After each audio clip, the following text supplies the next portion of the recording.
Sahabat Syiar Aceh Lun, ribuan masyarakat yang hadir memenuhi undangan Maulid Nabi besar Muhammad sallallahu alaihi wasallam di Masjid Besar Masjid Jami Kutablang, Aceh Biren. Sangat antusias masyarakatnya. Kita melihat datang untuk menikmati hidangan Maulid yang disediakan oleh panitia di Kutablang. Terima kasih atas undangannya. Masya Allah, terlihat sangat ramai.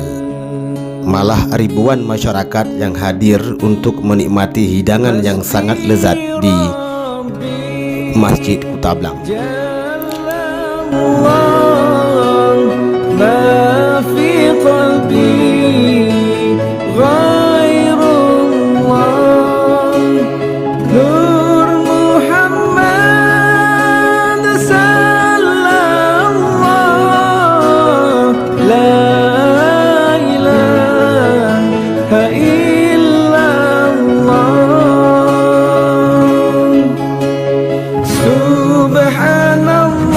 Walhamdulillah wa la ilaha illallah.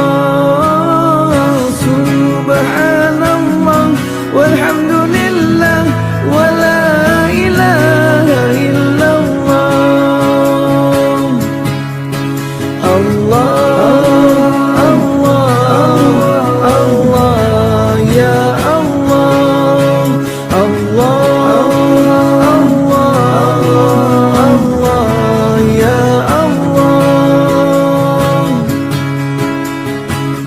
Hasbi Rabbi Jallallah, ma fi qalbi ghairullah. Nur Muhammad sallallahu. Hasbi Rabbi Jallallah, ma fi qalbi ghairullah. Nur Muhammad sallallahu.